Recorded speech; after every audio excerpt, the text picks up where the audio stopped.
Hey everybody. Sorry. Okay. Um so welcome everybody back to Mythgard in Middle-earth. I'm Corey Olson, the Tolkien Professor, and this week I got a new computer. Um and I am looking at the game in ultra high graphics this week for the first time, and I haven't even gotten to play it much. I've only been this is I think my third time in the game since I got my new computer. And I hadn't logged into Grifflet, and so I'm seeing the inside of Lothlorien.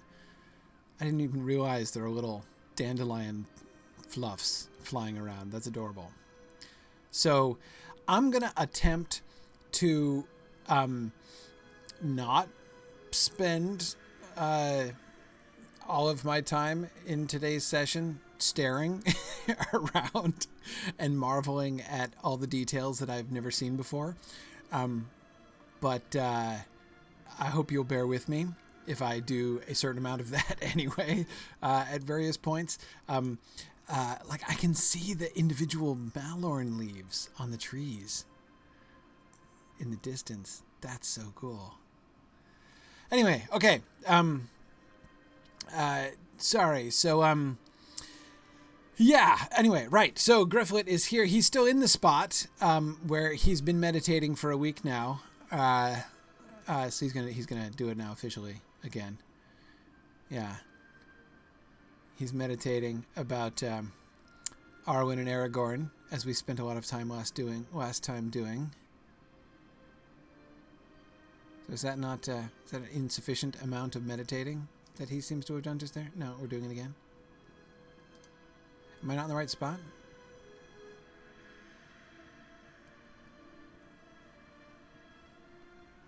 Thought I was. Oh, here he is.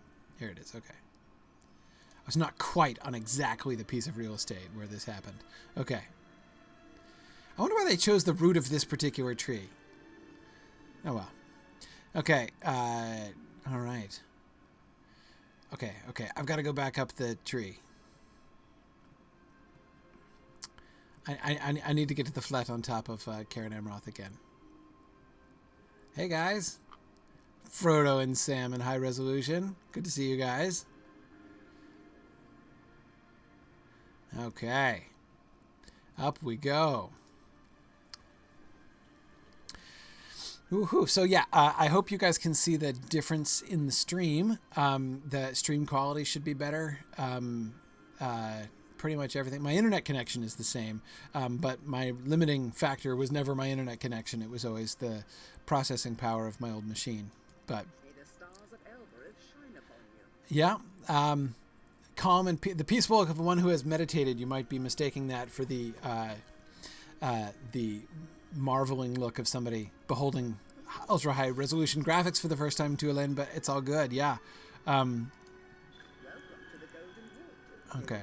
Thank you. Oh, your turmoil is threatening. Oh, wait. You want me to gather Eleanor?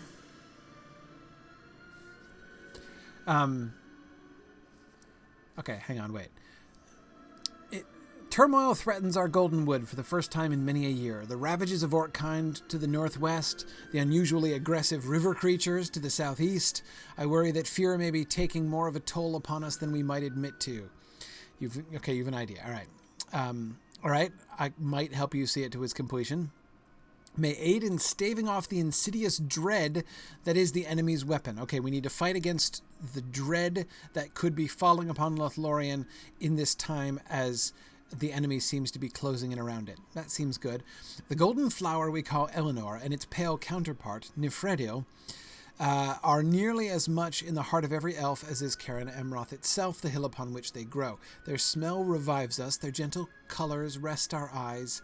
Pick some and bring them to my friends elsewhere in Lothlorien. Okay.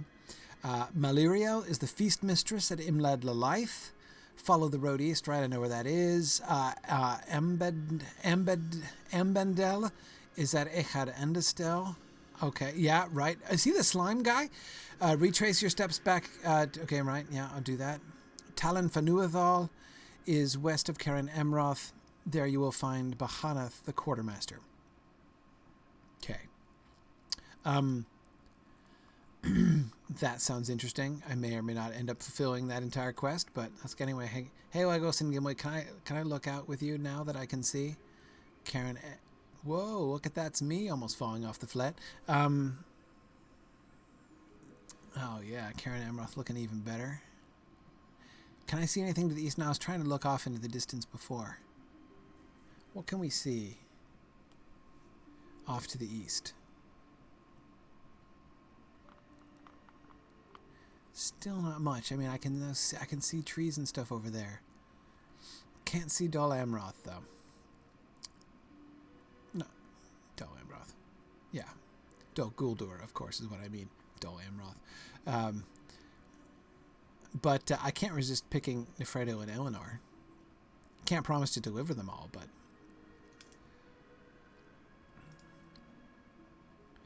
Eleanor, after whom Sam is going to name his firstborn child.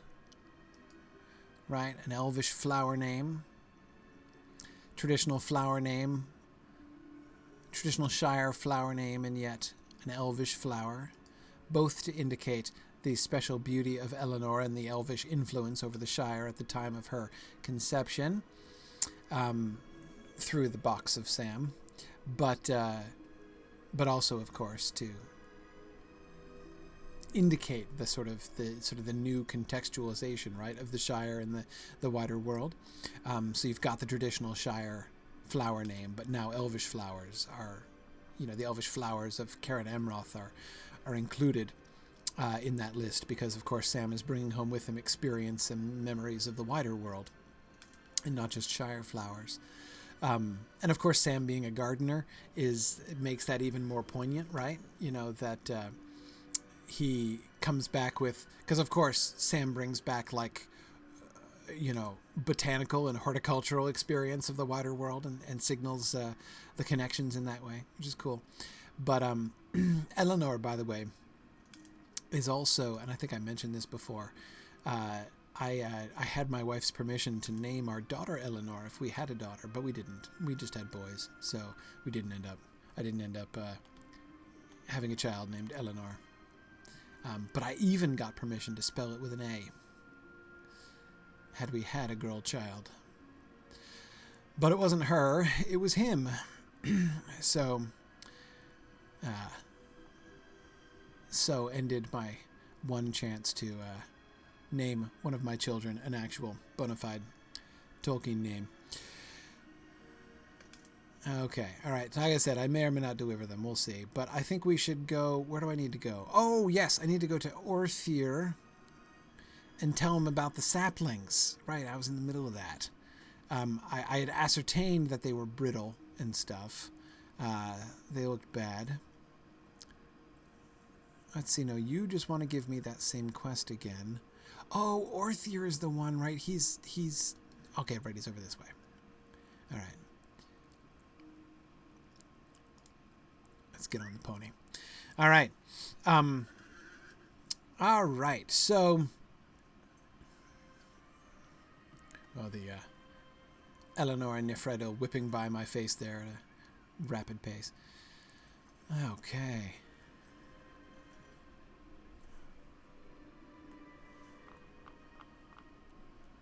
Sorry, just admiring the stones. Look at that.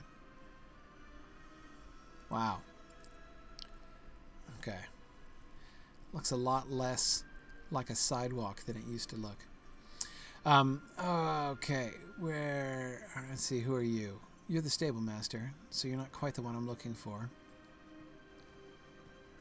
Hey, is there, I'm looking for a horticultural expert. There you are. Scholar of the trees. Yeah, that's you. Okay. Yeah, okay. Yeah, the Malbrethil, there's problems. The first Malbrethil tree was a gift from those who dwell beyond the sea. Oh, really? We prize them so because they listen to the harmonies of Middle-earth itself and breathe them out into their surroundings. That's interesting. Therefore, it is no small matter, right? If they're listening to the harmonies of Middle-earth and breathing them out into their surroundings, the fact that they're brittle and spindly, right, suggests that it's in connection with the flower quest I was just sent on, right? That Middle-earth itself is being, messed with. The balance and it's so it's a symptom, right? It's a symptom of the times. I fear that our lands have been visited by so very many of the friends and allies of Gandalf the Grey. You're blaming me? That the Force and its beasts have been quieter, frightened perhaps. Okay, now that's just not right. So invading orcs are not the problem. No, visiting hobbits are the problem. Okay, Orthier, you've dropped in my opinion. I think that you might remedy this if I were to sing to the saplings. I need to... Okay, any song will do. Perhaps hearing of your homeland will strengthen them. When you have sung to them, seek out Sendiel, another warden of the woods whom I last saw in a clearing in Galirdor, southwest of the hill. Okay, so I have to go sing to the saplings because Orthier thinks they are troubled by all of the foreigners in Lorien. Like I said, I like to think this is due to like they sense the disturbance, right? The disharmony of Middle-earth as the shadow is spreading, and orcs and other evils are pressing ever closer. Just like what's her name, who just gave me this quest, Tuelin, wasn't that it? Was sensing that not all is right, and that the trees are sensing this and therefore reflecting that. The idea that they are disturbed by our presence, by the presence of a hobbit, even several hobbits, in the land, that just seems kind of scandalous, I have to admit. Look how the floor is of golden malorn leaves, which you can distinguish individually. Oh, that's wonderful. Sorry. Okay. But one way or another, I like the fact that whatsoever may be the cause of the disquiet of the trees, the concept of the disquiet of the trees, and of their manifestation of, the sort of a disturbance of the music here, right? Of the harmonies of the wood. And the harmonies, the greater, which are themselves like in sort of resonance with the greater harmonies of Middle-earth itself. That works for me. I like that. And I like the fact that it's meant to be reconciled by singing. And there's something especially charming in the idea of... I'm being chased by a shrew. Am I not being... No, okay. He just happened to be running we just happen to be running in the same direction, that shrew and I. So that's fine.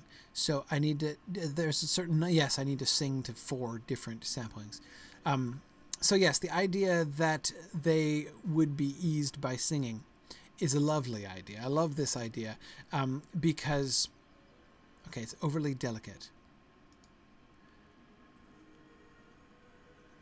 Yeah, I ascertain that it's ill. I'm supposed to sing to, oh, right, sing to it. I'm not supposed to examine it. Sing! You singing, Grifflet? That was a short song you sang, Grifflet. Okay, so, of course, the passage that it makes me think of most, the idea of a hobbit in a disturbed situation singing songs of his homeland, right, is Sam, of course, in the Tower of Cirith Ungol. I'm not saying it's a reference to that, but it's what it makes me think of, right? And you think about sort of that movement by Sam, right? That impulse by Sam at that particular moment to sing songs as he begins singing songs of the Shire, old songs, that he heard from Mr. Bilbo and things that he made up himself. All right, I'm singing to you. Singing to you, tree. Anyway, he sang songs of his homeland, not just to comfort himself, right? It's not just like an escapist move on Sam's part, right? I'm going to pretend like I'm not sitting in a dark tower infested by orcs, though they're mostly dead, and that I can't find Frodo, who's also probably dead.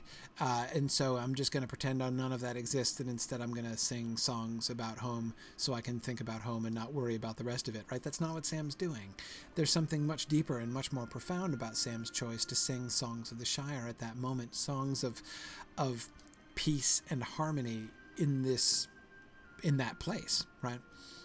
There's a power in song in Tolkien's world, which is pretty consistent throughout Tolkien's works.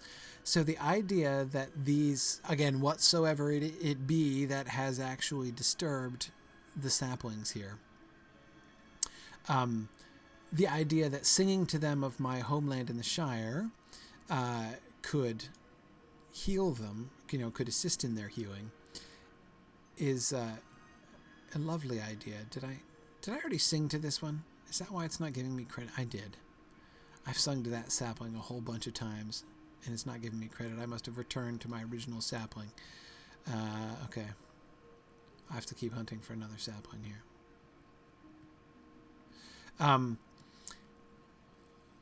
Anyway, so, okay. So, because it's not just the fact that... Now, this is the other one that I sang to, right? Or did I skip this one? Let's see.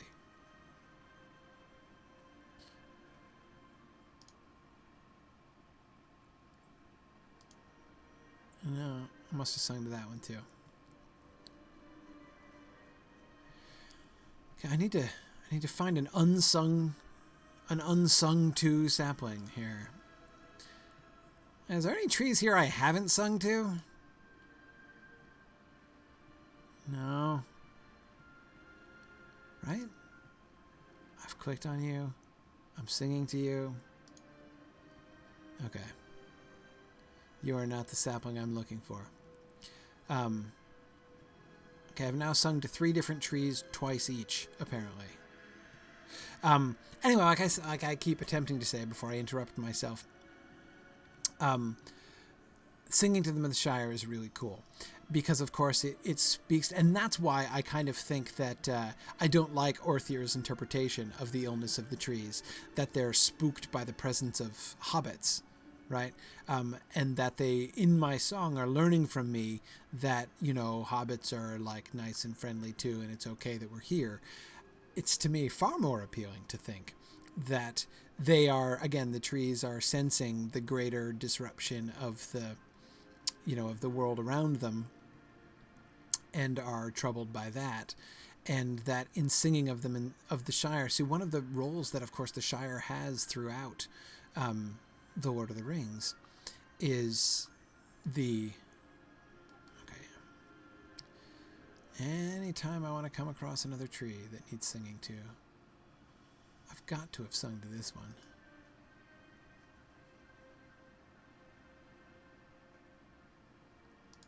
Oh, okay, there he is. There's my 4th tree. Anyway, the Shire throughout the story really... hang on, I'm going to find out. Where's the guy I need to go to? Where are you, dude? Oh, you're over there. Okay. The Shire serves as this... not even a symbol, that makes it sound a little too English teachery, but the Shire is associated with peace and harmony, right? Think about Frodo's words to Gandalf in chapter 2 of the Fellowship in the Ring, right? That, as he goes out goes into danger, probably never to return, it will, it will help him to know that somewhere there is a firm foothold, right? That the Shire exists in peace and safety, even if he can't be there, right?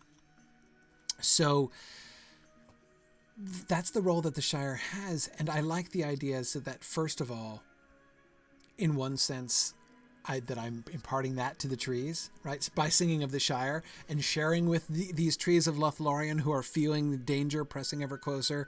Hey, like, this doesn't mean that all of Middle-earth is in collapse, right? Even if Lothlorien is threatened, the Shire still remains. There is still peace. There is still stability in Middle-earth. So that the, it's broadening the horizons of the trees a little bit more, I think, than just be like, I mean you no harm, right? But even more, to kind of take it even one step further, I think about Sam's reaction to being in Lothlorien, right? And how much he marvels at it, and in particular, I'm remembering his reaction to Karen Amroth when he's, is looking around and saying, it's daylight and bright sun, sure enough, right? I always thought that elves were all for stars, for the twilight and for stars, but this place is more elvish than anything I ever heard tell of. And when he's talking to Frodo later on, he talks about how the elves seem to belong here even more than hobbits belong in the Shire, right? So that's another thing that I think is a really kind of cool parallel in singing songs to the trees there, is that sense in a hobbit singing of the Shire, right? There is that same kind of belonging, that same sense of harmony between the people and the land that the elves have here in Lothlorien, right? So not only to say, I come in peace, mean you no harm, you need not be afraid of us, the hobbit intruders, to your lands, but your relationship with the elves is not unique. It is only a part of the larger harmony of Middle-earth, and that's the reassurance that we're giving to the saplings. There's a lot there in that quest. It's a really fascinating quest idea, which touches on some really big themes in Tolkien's work. Yes. Whence do I come? From Orthyr. That is strange. He usually has little patience for visitors. Perhaps you should start from the beginning. Okay, right. Yeah, I sung to the saplings. I know it seemed silly, but I hope it makes sense to you. What a lovely cure, marvelous in its simplicity. If we are to take what the scholar of the tree says to heart, more music will have to be made throughout these woods to replace the natural tunes of beasts and birds that have been silenced by the trampling of so many feet. There you go, blaming us again. The mention that you say Orthyr made of the first Malbrethril tree has given me an idea. Oh, okay, what's your idea? And can I just say, I don't see any scarcity of birds and beasts in this place. Half of them are attacking me when I'm walking by them. I've been a great aid. Well, thanks. Not only do we know of what has weakened our beloved Malbrethril, but I can send word to Melendathor, I would think, to recruit other visitors to help repair the damage that their presence in Lothlorien is causing. It is clear that we have been remiss in our vigilant care of the Malbrethril. I have one more task. Okay, head into Tower Heath, in particular the area around Karen Brethil. That's where I just was. I suspect that the reason we have seen fewer Malbrethril is that the shrews have been dining on their seeds. Please so that place was infested with shrews, I gotta tell you. Please recover some of the seeds and return them here. The animals collect them in considerable numbers to store away for the colder season. Okay. All right. I will go collect seeds from the hungry shrews which have infested Karen Brethil. All right, very good. All right.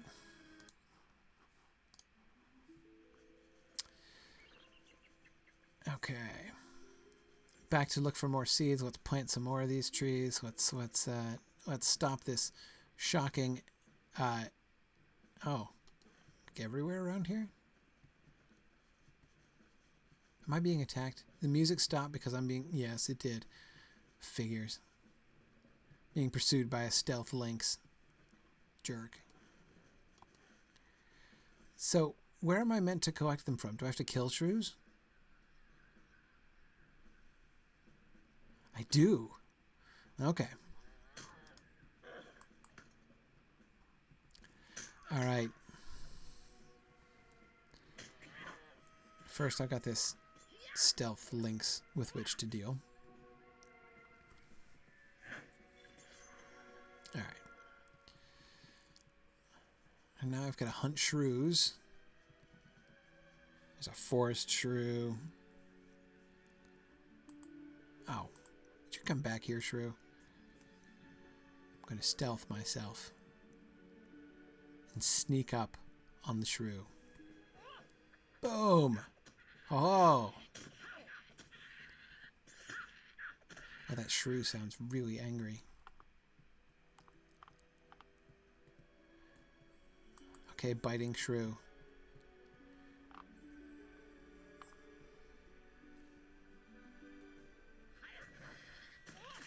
Uh-oh, it's an angry shrew. Sorry, I'm just admiring the graphics of the angry shrew. That is a shrew that means business. That is a shrew that will give no quarter. Okay. Okay. I neither gave nor asked any quarter of the shrew. No, I'm going to leave the fox alone. Come back here, shrew.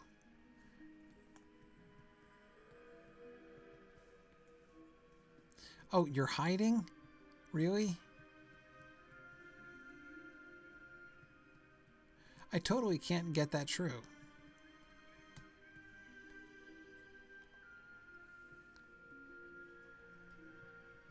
It's successfully sheltered itself underneath this. I can't get it. That's really funny. Can I throw something at it?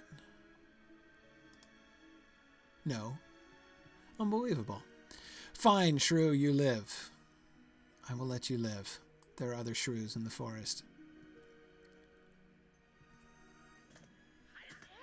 But now I have to finish this Malbretho quest line, obviously, because clearly that has to happen.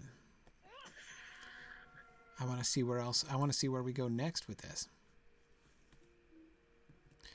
Oh, stop running away from me.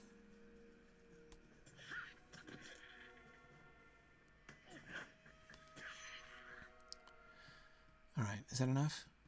No, oh man, they're not they're only dropping them very irregularly.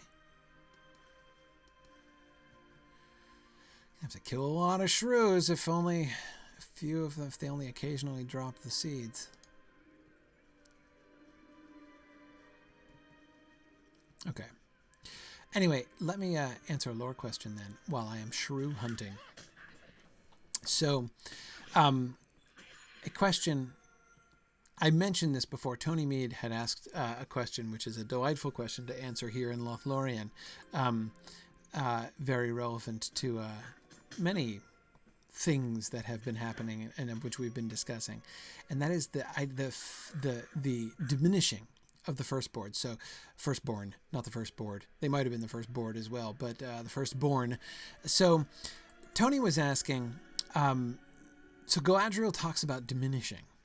And he says, in what sense exactly are the firstborn diminishing? Would you stay still?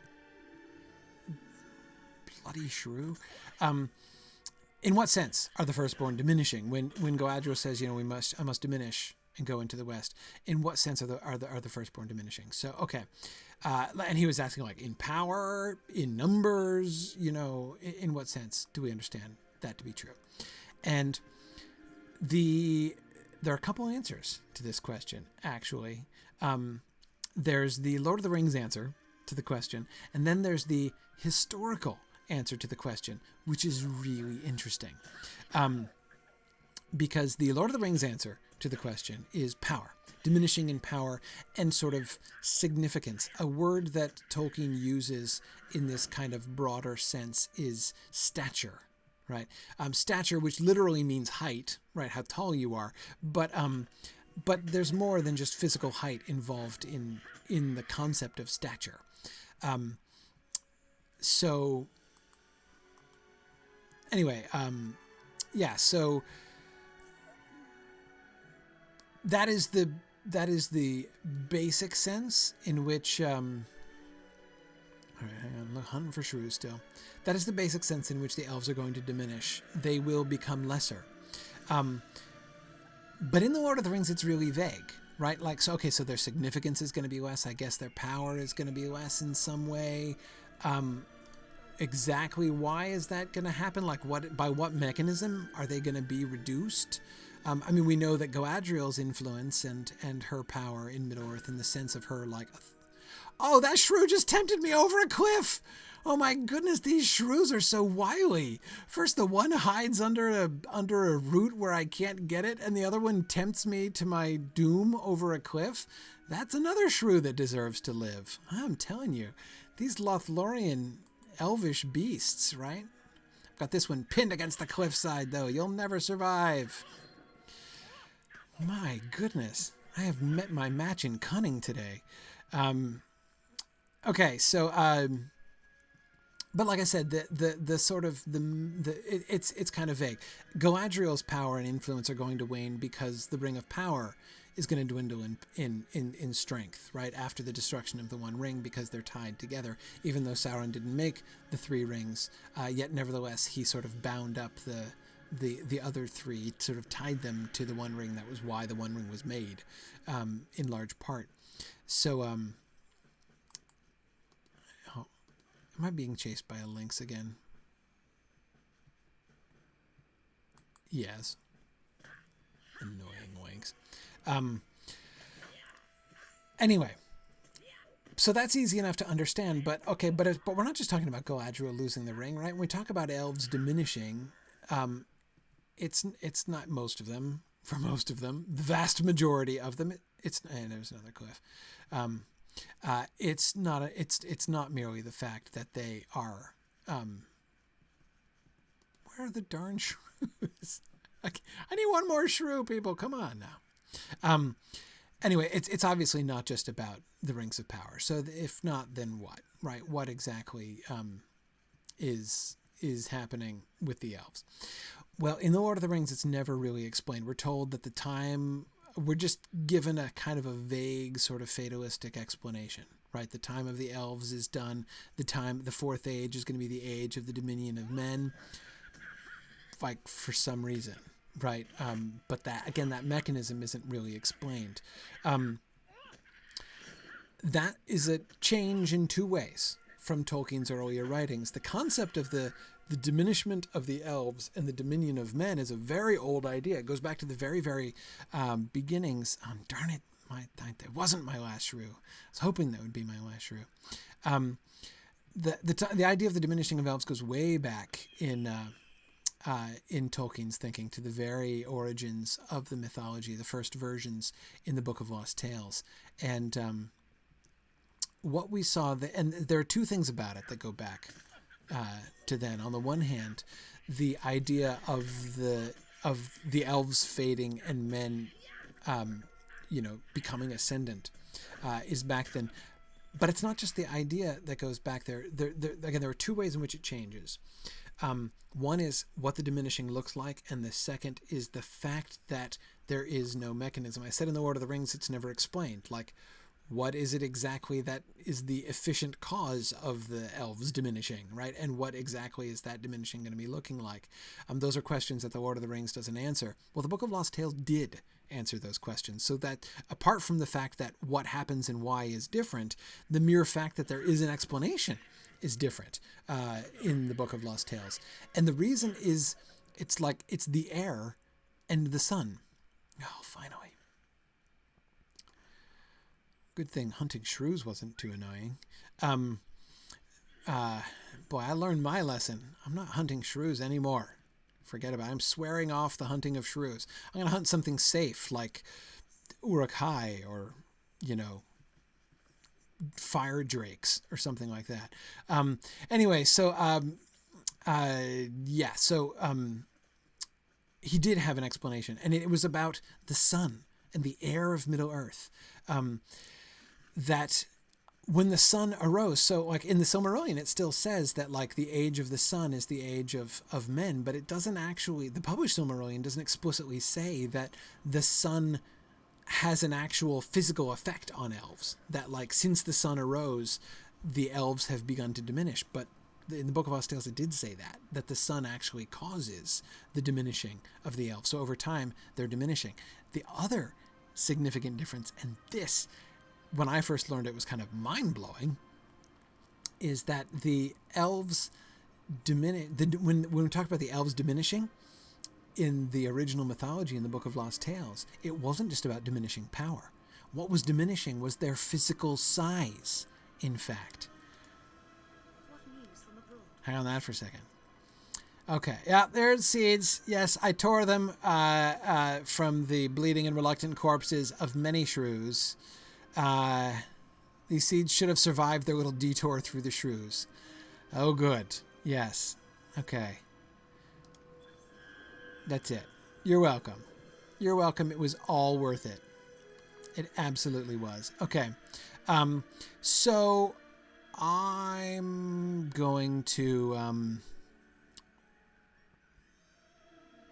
what am I going to do? I need to talk to the other dude I need to talk to Bosie. Where's Bosie? Oh, Chamber of the Crossroads. Okay. Let's head back to Moria. Can't wait to see Moria with my ultra high graphics. Never been in Moria with my high graphics. Anyway, okay, so yes, the in the Book of Lost Tales, it was actually diminishing in physical stature, right? Remember, when Tolkien started writing the 19 teens, right? The word elf still meant little, thing that hides in flowers, right? Like Tinkerbell. Victorian elves were these tiny little things. And although Tolkien later in his career comes to just rebel against that and say, no, that's not what elves are. Forget the tiny little things, right? They're not diminutive, as of course he famously argues in his essay on fairy stories. No, they're not necessarily. However, Tolkien didn't start off with that level of defiance. He started off, when he began the first versions of his mythology, he accepted it. He accepted the framework that in our world, right, in contemporary England, the fairies, there are still fairies here. There are not very many of them. And those that are diminished, both in power and in size, right? They're tiny. The reason that we contemporary English people of the early 20th century have these legends of the tiny little fairies, the tiny little elusive fairies, is because that's all that's left of the mighty elves of old, right? So his original mythology was not this like new version of the story, right? Which sets out to like redefine elves in everybody's mind, which he has pretty much completely succeeded in doing, right? Almost completely. Anyway, that's not where he started off. Where he started off is saying, given the modern view of fairies, how did we get here? Right? So he makes up a story that explains how we got to where we are. And where we are right now is with the world dominated by men, and yet maybe in some places a few remnants of fairies who are small and elusive. And so the question is, how did they diminish? Because they used to be bigger, right? That the concept that elves were great and not always, that he's not just going to write fairy stories about little sprites and pixies. That was consistent from the beginning, but again, he ends up there, right? So when Galadriel says in the Fellowship of the Ring, "I will diminish and go into the West." Hang on, what just happened there?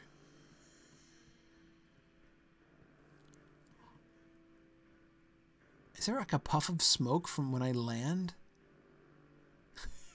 Sorry. Graphics distraction, and I'm looking at the floor. Wow. There's dirt on the floor. Okay, so when Galadriel in the Fellowship of the Ring says, "I must diminish and go into the West," she doesn't mean I'm going to get really small.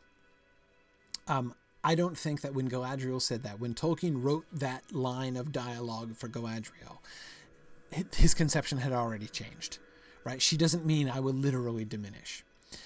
But Galadriel, like that word, right, the concept of the elves diminishing has its roots back in the time when Tolkien was going to make them physically diminish into small pixies.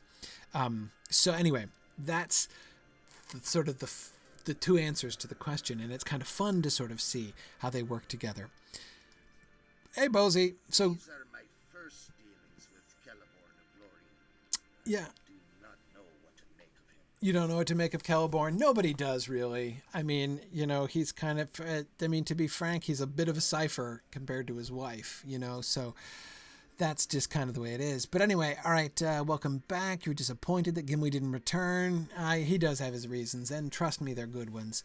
His father, Glóin, has long been a close friend of my father and Broger's father, and Gimli surely retains the honor of his forebears. Yeah, so Gimli and Bosie and Broger are like cousins. They're not literally cousins, right? But they're like, if you consider like Thorin's Company, like the Brotherhood of Thorin's Company, right? They're like the first cousins of Thorin's Company. Anyway, okay. This is my first dealing with the with Celeborn of Lothlorien, right? You're not sure what to make of him. He has sent a number of elves to help us, and while I appreciate the assistance, they seem perhaps too eager to blame the dwarves for all troubles, both present and past. Yeah, that happens. You just kind of do have to sort of put up with that kind of thing from the elves.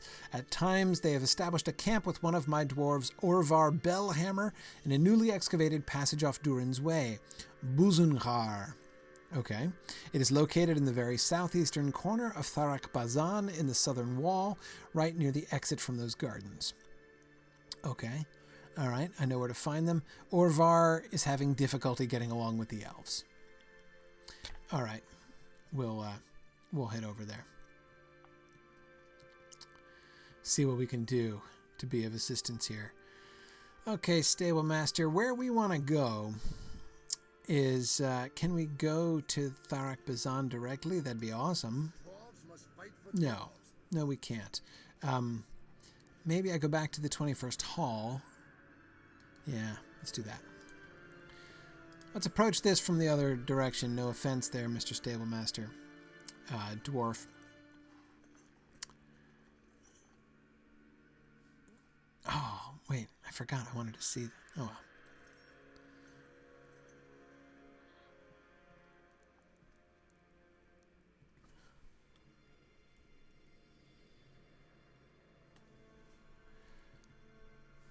I can see the patterns on the ceiling now.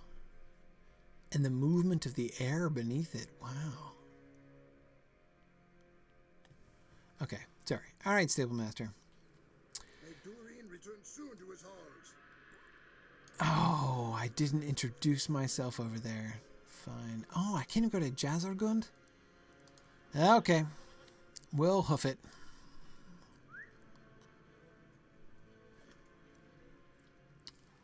All right. Oh, yeah, Druid's Fire. Thanks for reminding me. I do have to go back to the Mirror. All right. Cool. All right, I'll go overland. Let me see. Other question. Well, actually, let me start with an update. Let me do an update on the big new event that is happening that I'm really excited about. I can't remember. I think I talked about this last week, but I'm going to talk about it again because I'm super excited about it. Next month in January, I'm going to start a new weekly event on Twitch and in LOTRO. And it's going to be called Exploring the Lord of the Rings. That is the title for it. And what we're going to be doing is a close, in-depth discussion of the Lord of the Rings chapter by chapter as we go through. Of course, I'm calling it Exploring the Lord of the Rings for two reasons. One, as some of you know, I wrote a book on The Hobbit called Exploring the Hobbit. The original title of it was Exploring the Hobbit. The publishers insisted on changing it to Exploring J.R.R. Tolkien's The Hobbit, which doesn't quite roll off the tongue in quite the same way. Oh goody. I can go take a slow goat most of the way there. Anyway,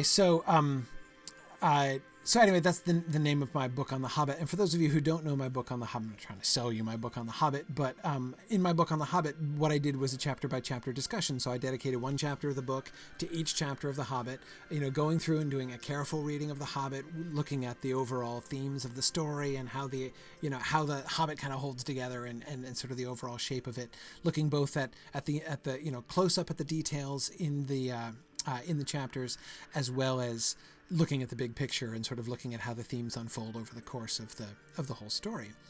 And that's essentially what I want to be doing in our live sessions as we discuss. I need to dismount now. As we discuss the Lord of the Rings. So I'm going to call it Exploring the Lord of the Rings in part for that reason, to sort of recall that and point to the fact that we're going to be doing basically the same thing there. But of course, the title Exploring the Lord of the Rings has a new and and different kind of significance, obviously, in the context of this show, because here I am. Okay, there we go. Sorry. Oh, oops. I just unstealthed myself. That was very cunning. Because, of course, here I'm going to be doing this in game as well, so that we will get to to physically explore in game the Lord of the Rings. So we're going to be exploring in a literal as well as in a figurative sense as we discuss our way through the book. Because my plan is, in every session, the majority of the time I'm going to spend just doing a book discussion. So those of you who if you have ever attended one of my Mythgard Academy class sessions, it's going to be like that, where I'm going to be talking about the book. I'm going to be pointing to particular passages and discussing the story. I want that to be really interactive, like the Mythgard Academy stuff is. I came down on the wrong side of that thing, didn't I? So it's not just going to be me lecturing about the books. I'm going to be, asking you guys questions and wanting to hear your observations, and we'll be really discussing it together. So that's going to be the majority, probably like 2/3 ish of the overall session will be that straight up book discussion. And then, but then there will come a point where we will leave our discussion hall and we will go and explore the parts of Middle-earth that are either represented directly from the part of the story that we were talking about, or that I think, or will make an argument to you, are connected sort of conceptually to the part of the story that we just read. And so we'll be looking there at the adaptation that LOTRO is doing. I've been doing that, of course, as I've gone through the Epic Quest line, but it'll be really interesting to parallel that directly with the books, chapter by chapter. So I'm super excited about this. Is going to be every Tuesday night. I'm going to be holding it on the Signum U Twitch channel because this is going to be one of Signum University's programs, like the Mythgard Academy. It's going to be open to everybody. So of course this means it's open to gamers and non-gamers alike. If you are, if you have friends, who are Tolkien fans who are not in game, give them the address of our Twitch site, twitch.tv/signumu, and they can tune in and listen and participate in the discussion, and they can watch us do the in-game portion, so they can sort of follow that discussion as well. But of course, if you are in game, then you can join me in game, and then come with me on the field trip while we look around, and that way you can be helping make observations and stuff as we go through that. So anyway, that's the plan, and it's going to be really cool. Now, the other thing is that I am going to branch out. I've been on Landreval ever since. That's really the only server I've ever played on, really. I've visited one or two other servers before, but I've never really played on them before.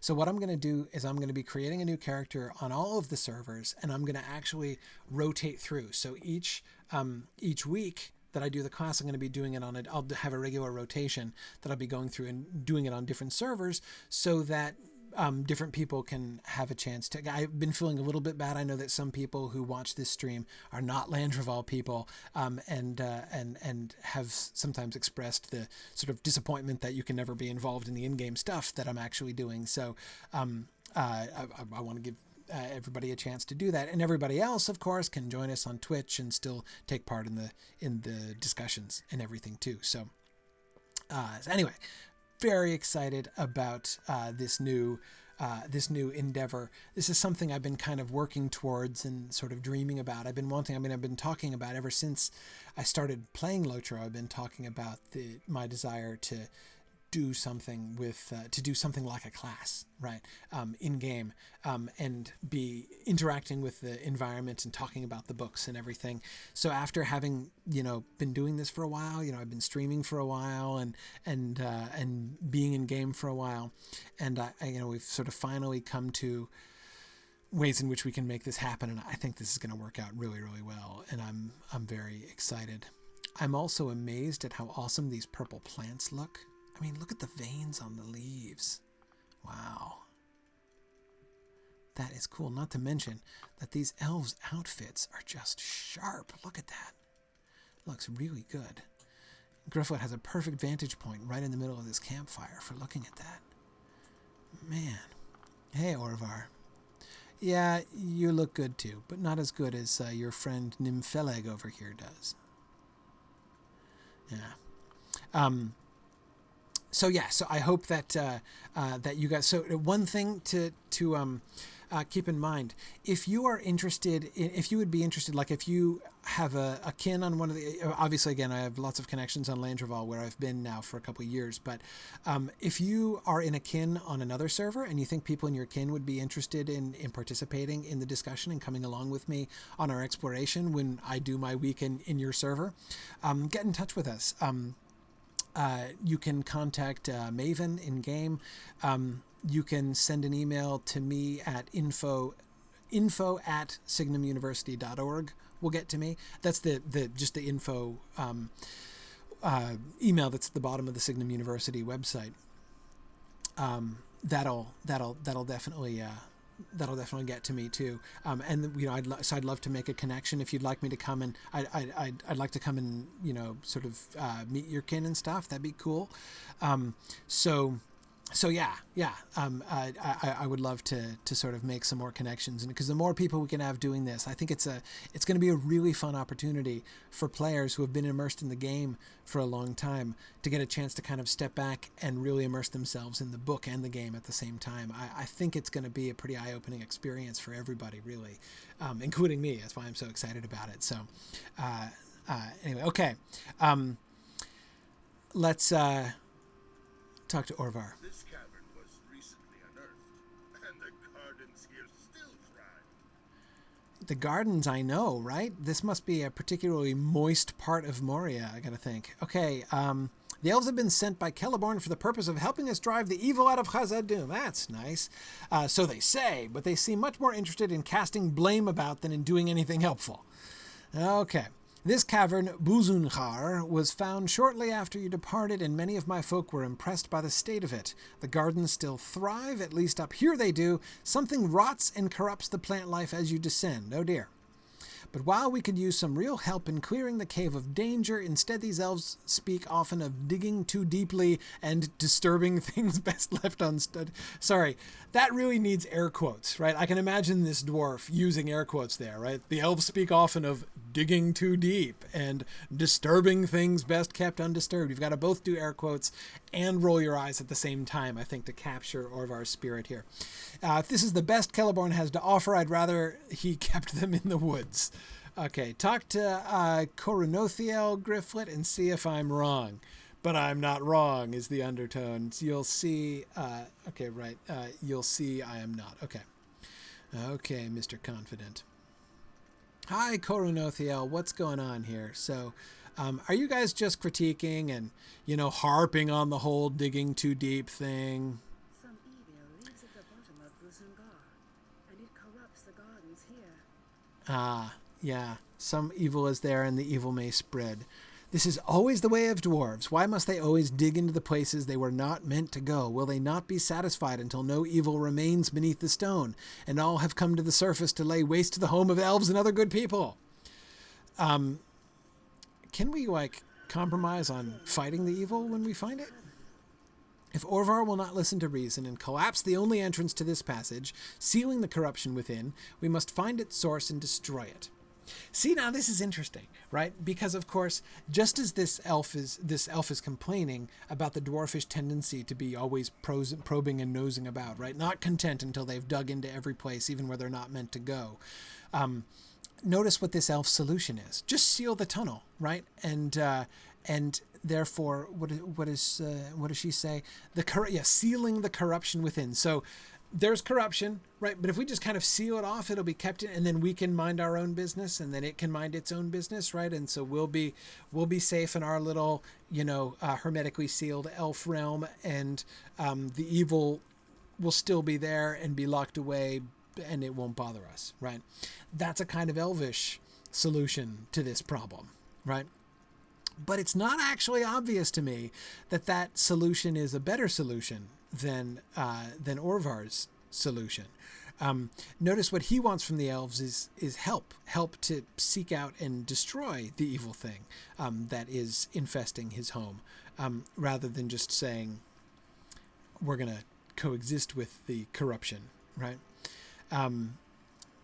Okay, speak to Nympheleg and find about finding the source and dealing with it. Okay, but see, I'm here to deal with it.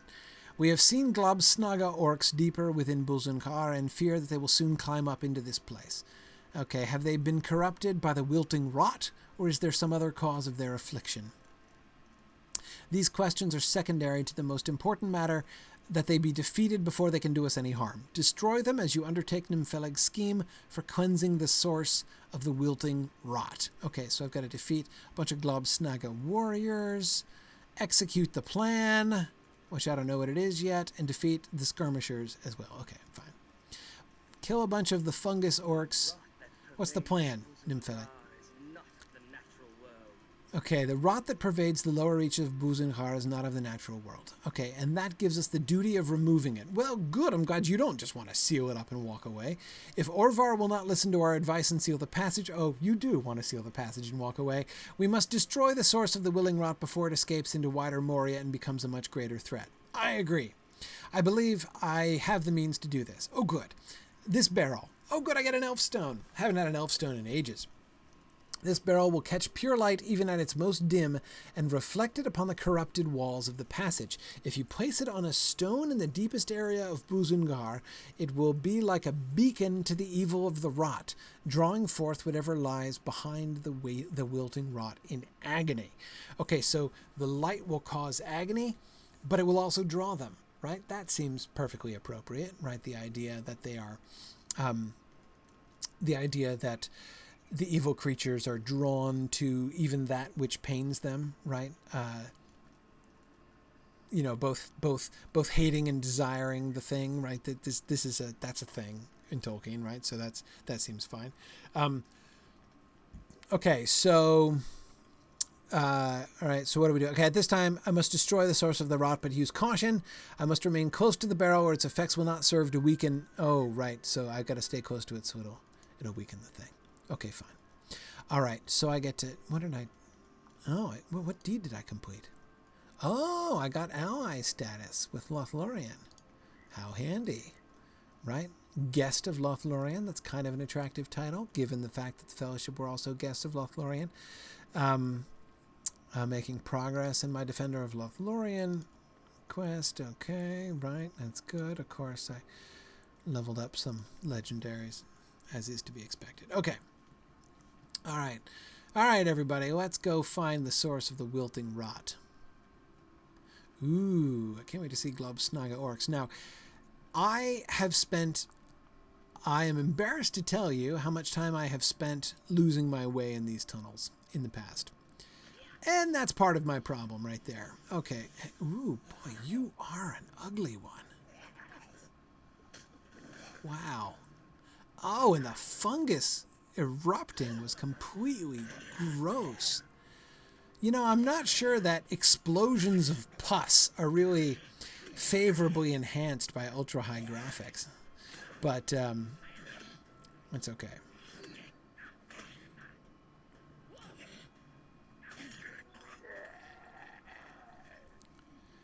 Okay, wow. All right. So, let's see what we have here.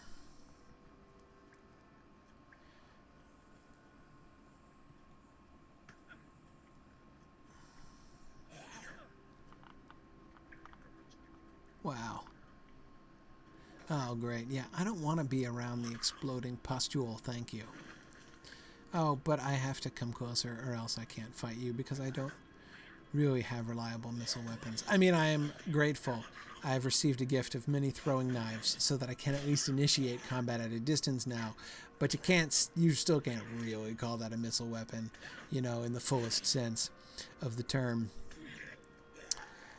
Okay. Because of the cooldown time. Okay.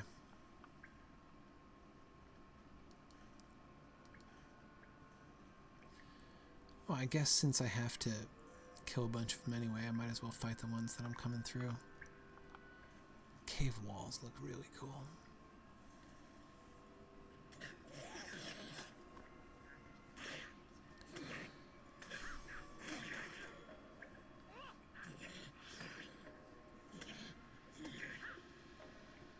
All right.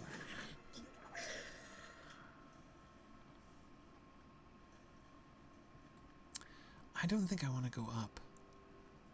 I think I want to go down.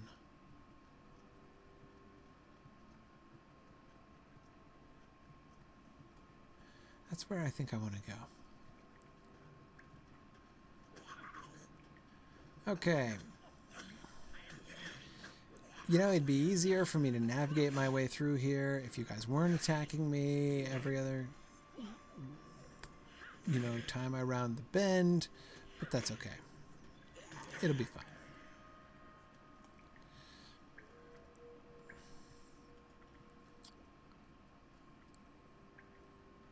Wait, do I want to go back up? What? Where did I... This is where I came from, isn't it? No. Ooh, look how shiny the water is. Ah, the light playing on the ripples of the water. That looks awesome. And I'm so stealthy I don't even make ripples in it. Cool. Now that I've completely disoriented myself. Okay. Yeah, let's keep going down.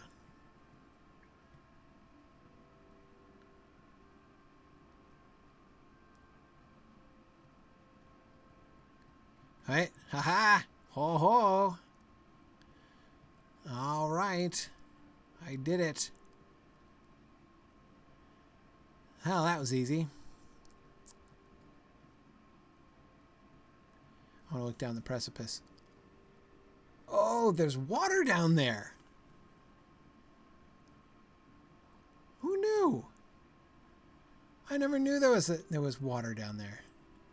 It just looked like a kind of vague, misty depth before. Okay. All right. So I assume over there is where I want to go. That kind of this little bridge here has boss fight written all over it. But I think in the meantime, I'm gonna still got several more warriors I need to kill after all. So no sense putting it off here forever. Oh, thank you.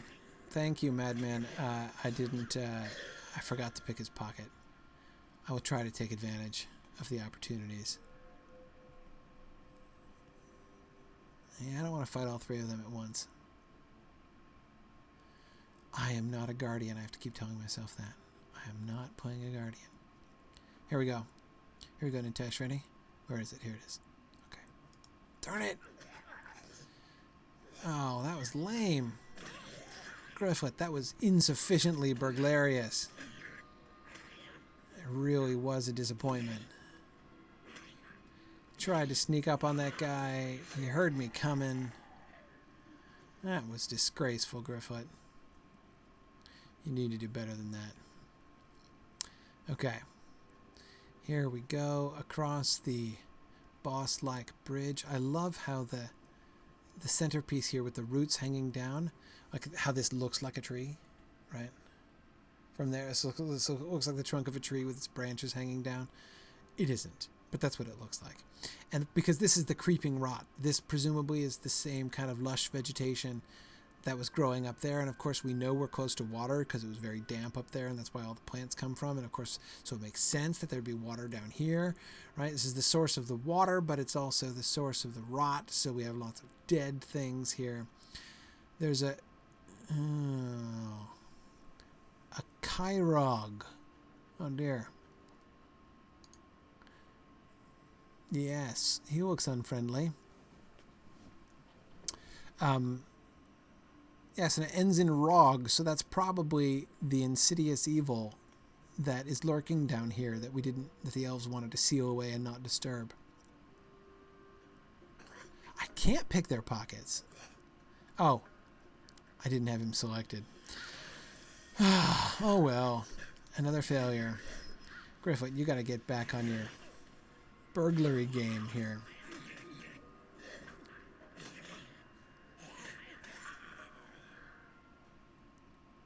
All right. Okay. Solo boss fight. Let's tank up a little bit, have some cram. I've accumulated a lot of cram. I need to eat my way through that. let's have some roasted carp.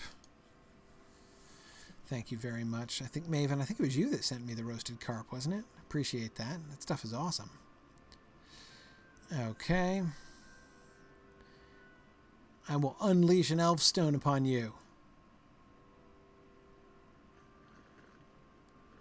Oh, that was your backside. Oh, you're really quite impressive when you unwind yourself. Haha. Take this. And how about I try to stun you? And we'll see if that works. It did. Oh, I just stunned you, you big, what is it, stony? Are you made out of stone? Can I actually see, like, the flames of the earth licking up from inside your person?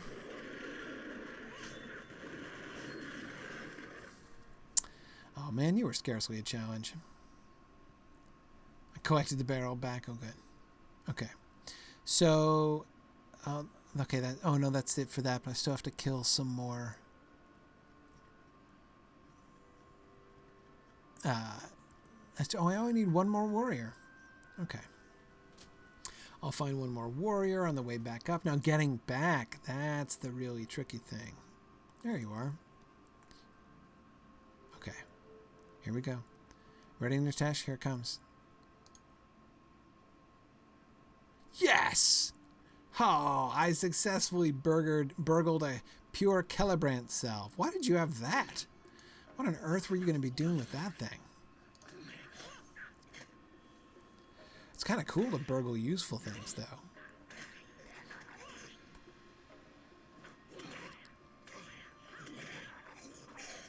Okay. All right, so now, in theory, I can head straight back up. Oh, sorry, hitting the wrong button here. Okay. All right, Griff, let us retrace our steps. No, that's really going to be impossible. Let's just try to find the way up. Let's see how we do. Okay.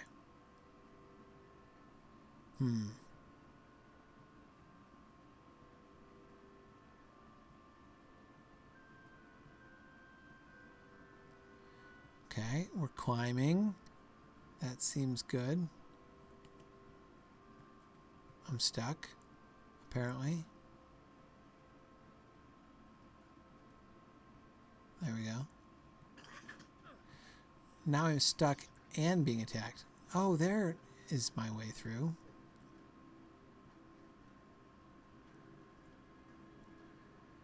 All right.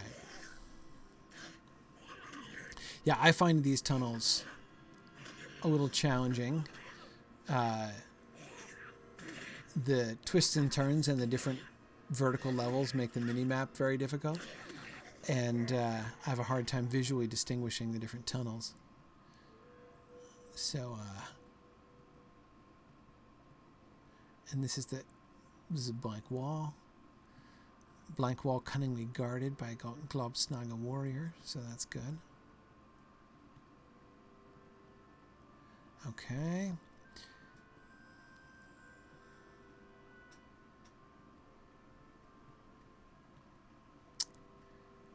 All right, climbing again. This is more promising. I would try to answer a lore question, but I think I need to focus on navigation here.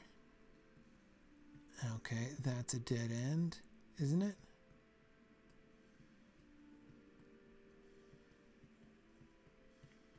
Yeah. Okay, I remember this place coming down. Let's go up the other side. All right, here we are.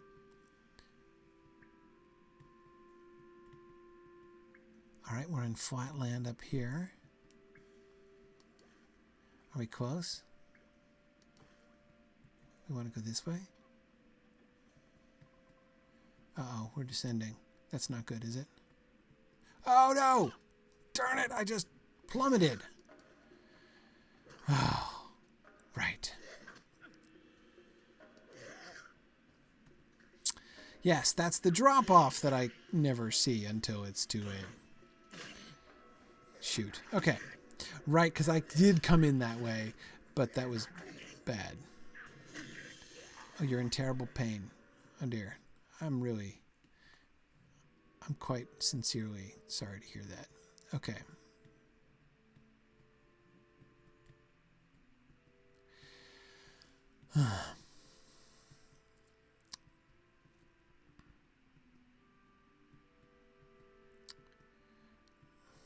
Come on, would you please walk around the walls?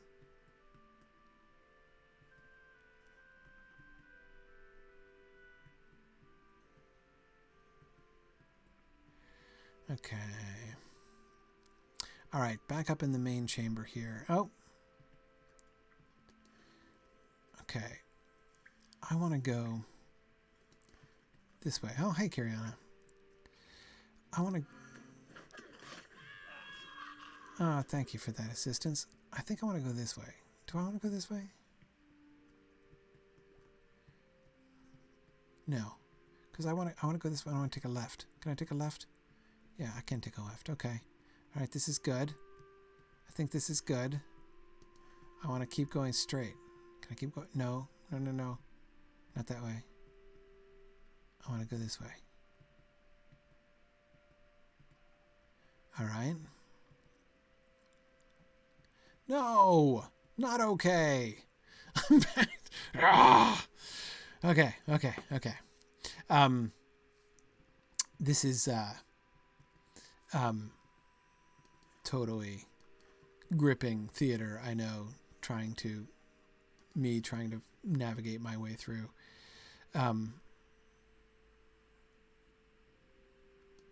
Okay.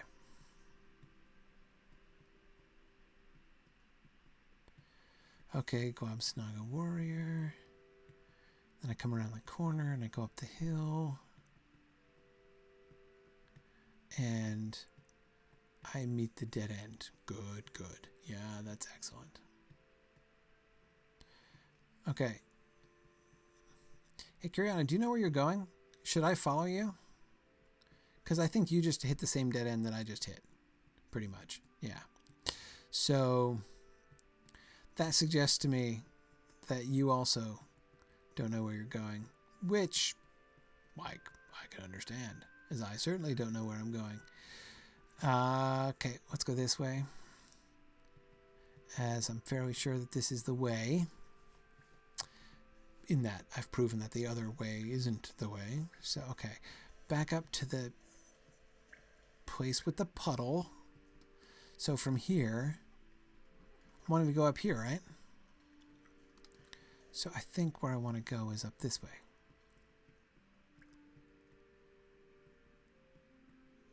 Can I?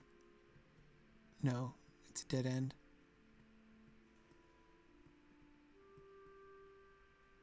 It's a frustrating dead end, which looks like not a dead end on the map. Yes. Okay, fine. Okay, fine. So, I want to go...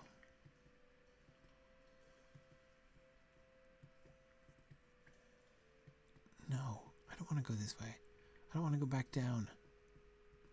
I want to go up. Don't I want to go up? Arrgh. Okay.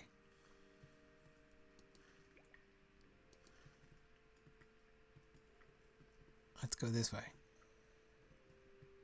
No! That's where I just was! Darn it!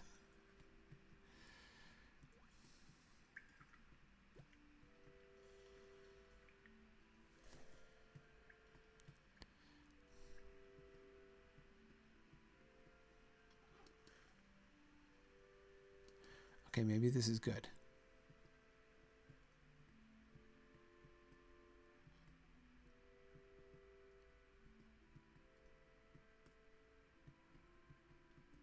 No, this is not good, because this is the exit. This is going to take me back to that other dead end. I am telling you.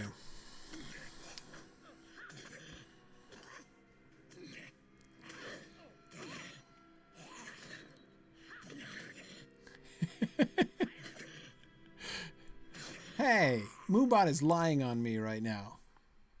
I have not died 5 times this stream. I mean, hi, Kiriana. Yeah, you don't know either? Yeah, that's what I figured. Me neither. I've been here and I've successfully gotten out before, but like the mini-map bears so little resemblance to the actual tunnels. I'm cheating. I can't handle it. I'm going to use my last mithril coin to get the heck out of there. Right in the fire. Yeah. Oh, man. We are fortunate. Yeah. My goodness. Okay, we are fortunate that Growlon the Kyrog, diminished as he already was, could be weakened further by the light of the barrel I used to draw him forth. Okay, no longer will his presence scar the gardens of Buzunhar or spread out into wider Moria. I worry that more and stronger of his kind may lurk in the deep places, but there is little enough we can do if that is true. I am delighted to have helped you fight the source of the rot. Hooray! I hope the dwarves learned a lesson. Yeah, me too. Boy, now your drops are too... Your quest rewards are too big, too high level for me. Oh, and besides, these boots are nothing near as good as my trickster's boots. Okay. All right. Okay, Korunothio. It will be some time before the plants recover, yeah. But your defeat of Growlon. See, I think with the Grawl, that suggests the AW shouldn't be read as a diphthong, but rather it's the W is being used consonantally, right? So Grawalon, right? Grawalon the Kyrog will make that possible where it was not before, right? My defeat of him will be, right? Okay. I've done well, thank you very much. You're pleased that I've helped save the dwarves from their own hard-headed determination to delve where they should not. Not to mention thwarting your desire just to seal it off and procrastinate until tomorrow. A dwarf of the Iron Garrison came to speak with Orvar while you were in the depths. Okay, oh good. So there's a message for me. Hey Orvar, you had a message for me? Can't even see you through this beautiful foliage. That was no great task for you, was it? What? Well, I mean, getting out was a great task that I failed at. Why should Korunothio and Nymphaleg worry so greatly about sealing it away when I so ably defeated Growlon the Kyrog? I know, right? They should have just called the Exterminator in the first place. Good to see that you learned your lesson, obviously. Broen has not been the same, yeah. Well, I mean, you know, a little PTSD from being taken by the Watcher in the water and staving him off with a mithril axe while you sat there starving to death next to a skeleton. Like, I mean, come on. Like, you gotta be a little understanding here, Orvar. Okay, once we dealt with the corruption of Buzungar, his master desired greatly that I should visit him again on the peaceful path. Broen, that is, right, okay. Located in the mustering hall, right, yeah, okay, right, no, just the way. Okay, if you allow me this, you must tell me that Broen has not been the same, right? No fault of his own, for he endured much in the watery den of the Watcher, curse its name, which isn't its name, so that's a little ironic. It's just, whatever. But the son of Broger may now be a little touched in the head, and then to lose his cousin Bosi to the forces of Mazog. It cannot have helped. No, probably not. Treat him kindly and with patience, and if the requests he makes of you seem a little peculiar, you will at least know the cause. Right. Okay, fine. All right, I'll go talk to Broen. I gotta keep my eye on the time, make sure I'm not late to go pick up my children. Okay, I have time to go find Broen. Ooh. Are there runes in that? The waves radiating out from the central spot? I'd never noticed it just looked like waves before, but there's like leaves down here and what look like runes. Wow. Cool. Okay.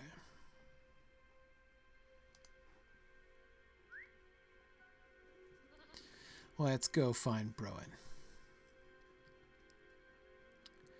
Navigating my way through here should not be quite as difficult as finding my way out of those blasted tunnels.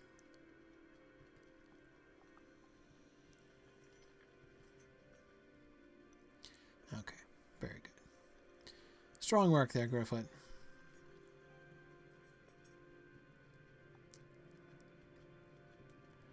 I love the cracked stone here in Moria. I can see so much better in the distance.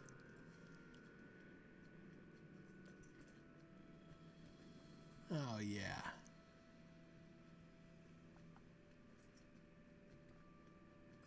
Oh, and the shadows. It was so long ago I turned the shadows off on my...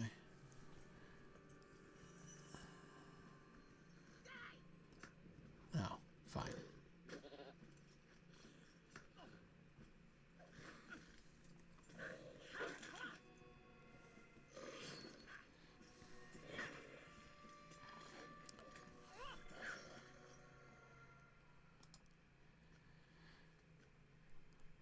Whom do I have to return the arm of the statue to?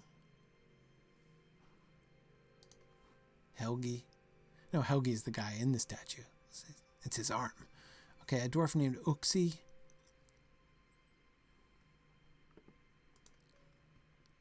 No. I have to talk to Arnaud at Tharakbakan. Okay, right, he's back where I just came from. Alright, next time I find myself there, maybe I'll do that.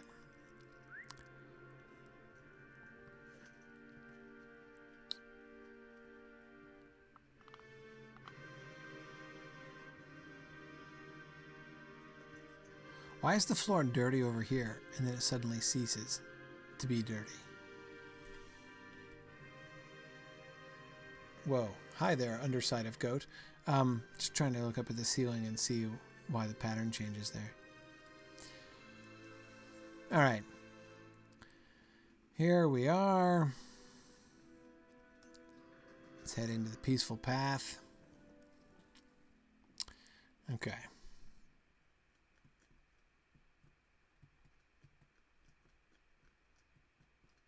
Hi there, wounded and sleeping dwarves. Hey, Broen, how you bearing up? But what of Bori? My cousin remains still a captive of Mazar. Yes, he does. Yeah. Okay, your messenger returned with the news that I were in the depths trying to end the corruption that was found in the passage. Yeah, just another day in the life over here. Broen seems about to say something else, but decides against it. After an uncomfortable pause, he begins again, and this time the words come in a torrent. Oh dear, a torrent of words from Broen. I cannot understand why we waste so much effort on such insignificant tasks, like stamping out the corruption in places, apparently, is insignificant. I try not to take that personally. While my cousin Bori languishes in the dungeons of Mazog. Right, well, I agree with that. Why still do my father's dwarves mine while Bori is held? Good question. He may not still live, but if he does, just as I endured in the watery den of the Watcher, could it not be that every hour we waste brings him closer to death at the hands of the orcs, and still no one does anything? All right, I think, Broen, I can hear you here, right? You're remembering your own waiting, despairing that anyone would ever find you, right, as you were, like, slowly dying, and you're imagining Bori in the same position. I'm totally with you. Yeah, that sounds awful. Okay, your father has asked me to search for records of mined nodes in Khazad-dûm, but I cannot bring myself to do such useless work. If you will do it in my place, I can continue trying to think of some way to help Bori. Okay, we could get all burglarious, bro. And I mean, I could sneak into Mazog's stronghold and see if I could spring him, right? I mean, there's precedent, right, for invisible hobbits springing dwarves out of subterranean prisons, right? I mean, there's a precedent for that. So I could give it a shot. I know I'm not technically invisible, as several of those Globsnaga orcs just amply proved, but still.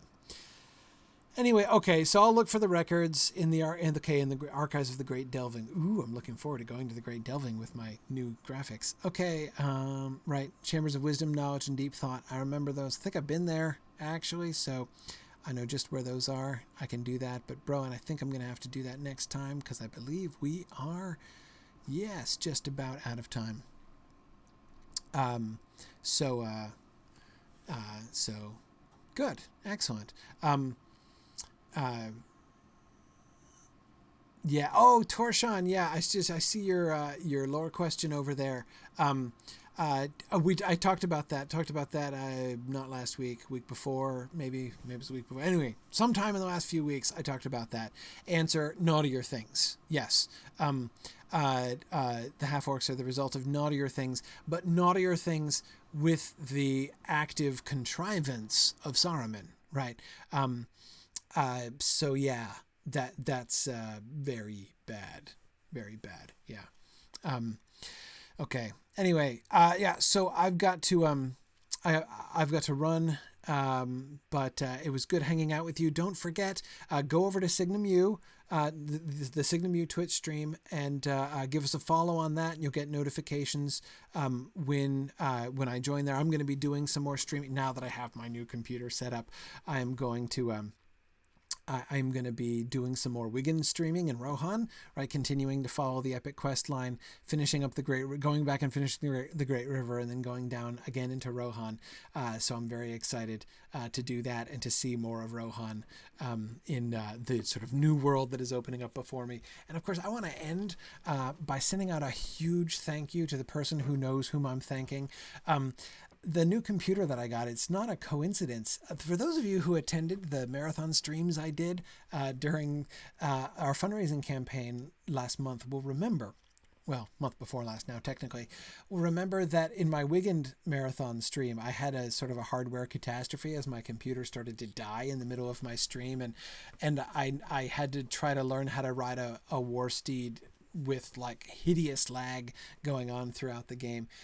Well, one of the people who was watching the stream that day actually bought me a new computer and sent it to me.